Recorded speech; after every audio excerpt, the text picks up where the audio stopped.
Road के निर्माण करवेलिए। बिजली का तार झुलत रहे चले बांस पर, अब मोटका वायरिंग करवा के हर घर में बिजली दे के काज करो। और सर्रा में मेडिकल कॉलेज बने हुए, एमबीबीएस कॉलेज। सड़क भेलै, बिजली भेलै, पोल पर मोटका तार भेलै, आब सर्रा गांव में मेडिकल कॉलेज बनेबै, एमबीबीएस कॉलेज। तालियों की गड़गड़ाहट के बीच अपने गांव के लोगों के सामने गांव में मेडिकल कॉलेज खोले जाने का सपना दिखा रहा इस शख्स का नाम मनोज झा है।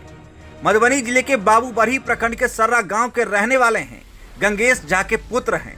खुद को समाज सेवी बताते हैं। विधानसभा का चुनाव भी लड़ चुके हैं और अपने गाड़ी पर पूर्व विधानसभा प्रत्याशी का बैनर लगाकर भी चलते हैं। यह मनोज झा पिछले कई महीनों से अपने विधानसभा अंतर्गत सामाजिक कार्यों को लेकर मीडिया की सुर्खियों में रहे हैं। इसके पीछे की वजह इनका सपना बाबूबरही से विधायक बनना है। अब खबर यह है कि इस शख्स मनोज झा को पुलिस ने गिरफ्तार कर जेल भेज दिया है। इन पर जो आरोप लगे हैं वह सुनकर आप भी चौंक जाएंगे। आज सोमवार को मनोज झा की गिरफ्तारी को लेकर जिले के एसपी सुशील कुमार ने प्रेस वार्ता कर जो जानकारी दी है वह सुनकर उनके समर्थक भी चौंक गए। एसपी ने बताया कि फॉर्च्यूनर गाड़ी से चलने वाले, अपने नाम के आगे समाज सेवी जोड़ने वाले मनोज झा बहुत बड़े फ्रॉड हैं। इनके कारनामों की फहरिस्त काफी लंबी है। यह कभी खुद को सुप्रीम कोर्ट का जज बताकर ठगी करते हैं तो कभी एनएचआई के चेयरमैन बनकर ठगी करते हैं। ठगी के सहारे ही इसने करोड़ों की संपत्ति खड़ी कर ली। दरअसल मनोज झा को लेकर यह खुलासे तब हुए हैं जब बाबूबरही थाना क्षेत्र के एक कांड में अभियुक्त सर्रा गांव के ललित राम का मनोज झा ने अपहरण कर लिया और उसके साथ मारपीट की। पुलिस को जब इस बात की खबर लगी तो खुद को घिरता देख मनोज झा ने ललित राम को अंद्राठारी के पास एक सुनसान जगह पर गाड़ी से उतार दिया। पुलिस को जब इस बात की जानकारी मिली तो पुलिस ने मनोज झा पर मामला दर्ज कर छापेमारी तेज कर दी। खुद की गिरफ्तारी की आशंका के बीच मनोज झा ने अपने घर पर सैकड़ों की संख्या में महिला पुरुषों को इकट्ठा कर लिया और पुलिस के आने पर पुलिस पर हमले की योजना बना ली। पुलिस पहुंची भी, जहां पहले से मौजूद हुजूम ने पुलिस को पीछे हटने पर मजबूर कर दिया। महिलाएं हाथ में लाल मिर्ची लेकर लाठी डंडों से लैस थी। इधर पुलिस ने दबिश बढ़ाई तो शाम 6 बजे करीब मनोज को बड़े ही नाटकीय अंदाज से गिरफ्तार कर लिया गया। जानकारी मिली कि मनोज इस समय पत्रकारों को बुलाकर प्रेस कॉन्फ्रेंस भी करने वाला था, लेकिन इससे पहले ही वह पुलिस की हत्थे चढ़ गया। इस बाबत प्रेस वार्ता के दौरान एसपी सुशील कुमार ने बताया कि मनोज झा से पूछताछ के दौरान वह जो जानकारी मिली है उसके अनुसार वह 20 साल से ठगी का काम कर रहा है। वह अपने पास एक फर्जी सिम भी रखा हुआ है जो कि ट्रू कॉलर पर जस्टिस मिश्रा के नाम से शो होता है। लिहाजा वह सुप्रीम कोर्ट का खुद को जज बताकर ठगी करता है। इसके खिलाफ देश के कई राज्यों जैसे बिहार, दिल्ली, पंजाब, हरियाणा में मामले दर्ज हैं।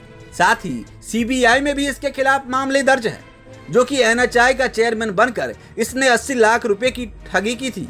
वहीं इसी साल जुलाई में इसने भारत सरकार के सचिव के नाम से फोन कर ठगी करने की कोशिश की थी। देखिए मनोज झा की गिरफ्तारी को लेकर जिले के एसपी सुशील कुमार क्या कुछ बता रहे हैं। बाबूबरही थाना में एक कांड हुआ था जिसमें कि एक बॉडी मिली थी। उसमें एक व्यक्ति क्या नाम था उनका, ललित राम को एक्यूज बनाया गया था। तो उसकी मनोज झा जो सर्रा निवासी है बाबूबरही के, उनके द्वारा उसका अपहरण करके अपने गाड़ी में बिठा करके, फॉर्च्यूनर गाड़ी है उस पर भी बिठा करके अपहरण किया गया और उसके साथ उस गाड़ी में मारपीट भी किया गया। जो पुलिस को तुरंत पता चली थी उसने तुरंत हम लोगों ने जब छापेमारी करने स्टार्ट की तो दबाव में आकर उसको अंद्राठारी में उसने छोड़ दिया। उसके बेसिस पे 424/24 केस दर्ज किया गया मनोज झा के विरुद्ध में और उसकी गिरफ्तारी के लिए कल जब बाबूबरही पुलिस गई थी मनोज झा के घर पर तो उसके द्वारा वहाँ पे पहले से ही 40-50 महिलाओं को जमा करके रखा गया था और भी लोग थे और जिनके द्वारा लगातार विरोध किया गया इसकी गिरफ्तारी करने से। ये खुद भी घर में मौजूद था और ये लगातार उनको प्रेरित कर रहा था कि पुलिस पे हमला करने के लिए। उनके द्वारा जो महिलाएं थी और जो और भी लोग थे वहाँ पे, उनके द्वारा मिर्ची का पाउडर भी पुलिस के ऊपर फेंका गया और इन सब चीज़ों के बीच में फ़ायदा उठा करके जो मनोज है एक्यूज्ड है वो वहाँ से भाग गया। फिर भी लगातार हम लोगों की टीम गिरफ्तारी के लिए प्रयासरत रही और एक और केस, क्योंकि उसने पुलिस के कार्य में बाधा डालने की कोशिश की थी, एक 428-24 भी केस दर्ज किया गया उसके नाम से और उसके बाद लगातार छापेमारी के कारण उसकी गिरफ्तारी कल शाम को 6 बजे हुई। शाम को 6 बजे गिरफ्तारी होने के बाद उसके घर पे भी सारा सर्च किया गया। सर्च में हम लोगों को कई सारे जो ATM कार्ड हैं, कई सारे बैंक के डिटेल्स मिले हैं, बहुत सारे लैंड के डिटेल्स मिले हैं, फ्लैट्स के डिटेल्स मिले हैं जो कि बोकारो में है, करोड़ों में है। लैंड्स यहाँ पे 9 ज़मीन का दस्तावेज मिला है बाबूभरी में, केवल 3 फ्लैट जो है बोकारो में उसका डिटेल मिला है। उसके अलावा 2 फॉर्च्यूनर भी है इसके पास, स्कॉर्पियो गाड़ी भी है, अन्य गाड़ियाँ भी हैं।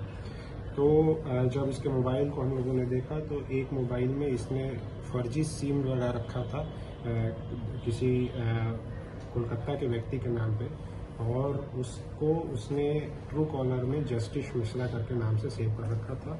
वो इससे छदम नाम से फ्रॉड करता था, लोगों को कॉल करता था एज ए जस्टिस मिश्रा बन करके, जो कि बताता था कि सुप्रीम कोर्ट के जज है। अपने आप को प्रदर्शित करता था फ़ोन करके और लोगों को इन्फ्लुएंस, पदाधिकारियों को या जो राजनेता हैं उनको कॉल करके उनको इन्फ्लुएंस करने की कोशिश करता था। उसके लिए भी हम लोगों ने एक और केस 429 धोखाधड़ी और इन सब को लेकर के एक और केस किया 429/24। इसमें हम लोग अनुसंधान कर रहे हैं। तो अनुसंधान के क्रम में जो बातें आई हैं कि ये कई सालों से, लगभग 20 सालों से लगातार धोखाधड़ी के कार्य कर रहा है और इसके ऊपर दर्जनों केस हैं। पूरे भारत में कई राज्यों में इसके ऊपर केस है, हरियाणा में केस है, दिल्ली में केस है, पंजाब में केस है। उसके अलावा CBI ने भी इसके ऊपर केस किया हुआ है। ये जो है NHI के चेयरमैन बन करके और इसने एक ठेकेदार से 80 लाख रुपए जो है धोखाधड़ी करके वसूल दिए थे। उसी तरीके से अभी जस्ट लास्ट जुलाई में, इसी जुलाई में दिल्ली में जो एनर्जी सेक्रेटरी होते हैं, भारत सरकार के सेक्रेटरी होते हैं, उनके नाम से फ़ोन करके और यूपी के जो एनर्जी बोर्ड होता है उसके चेयरमैन को कॉल करके और उनको काम करने के लिए निर्देशित करने की कोशिश की थी, जिसके आधार पे एक वहाँ भी दिल्ली में भी पार्लियामेंट स्टेट में भी एक केस किया गया है जिसमें ये वांटेड है। इसके अलावा अन्य जगहों पे भी हम लोग डिटेल निकाला है। लगभग अभी हमारे पास 12-13 केसेस का डिटेल है कि जिसमें ये वांछित है, वो ये अक्यूज्ड है। और उसके अलावा भी हम लोग लगातार कोशिश कर रहे हैं कि इसके अन्य, क्योंकि इसके द्वारा पूछताछ के क्रम में और भी केसेस के बारे में डिटेल मिला है जिसको हम लोग अभी वेरीफाई कर रहे हैं। तो कुल मिलाकर के यह व्यक्ति जो है लगभग 20 सालों से लगातार धोखाधड़ी करके और एक तरीके से नटवर लाल है ये, और लोगों को पैसे ठगता है। उसके अलावा अन्य क्राइम करता है ये। और इस जो अनुसंधान के क्रम में हम लोग को समझ में आया है कि इसने इस धोखाधड़ी से बहुत ज़्यादा बड़े पैमाने पे इसने पैसा बनाया है, संपत्ति अर्जित की है।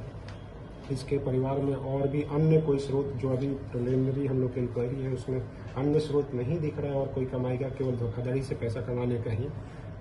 जितने अभी तक हम लोग को डिटेल मिले उससे करोड़ों की संपत्ति अभी पता चली है। इस बारे में भी हम लोग लगातार इन्वेस्टिगेट कर रहे हैं और इसको हम लोग जल्दी ही PMLA का प्रस्ताव भेज के ED को भी भेजेंगे। उसके अलावा EOU से भी अनुरोध करेंगे कि इसको फर्दर इंक्वायरी की जाए ताकि इसके सारे जो भी प्रॉपर्टी है उसका डिटेल निकल के और उस पर कार्रवाई की जा सके। तो ये सारी कार्रवाई की जा रही है। इसको हम लोग अभी जेल भेज रहे हैं और इसके अलावा अन्य राज्यों के जो पुलिस है उनको भी हम लोगों ने सूचित किया है कि यहाँ पे है, उसको अपने अपने कांड में इनको रिमांड करने के लिए। तो यही सारी चीज़ें हैं। अब बेनीपट्टी में झोला प्रिंटिंग की फैक्ट्री, जहां कम खर्च में क्वालिटी वाले झोले बनाए जाते हैं। EMI पर भी यहां से माल ऑन टाइम डिलीवरी ले जा सकते हैं। साथ ही लड़की की शादी में यहां मिलता है मुफ्त में झोला। तो आज ही संपर्क करें श्याम एंटरप्राइजेज, बेनीपट्टी, बेटा बाजार, नियर ग्रामीण बैंक।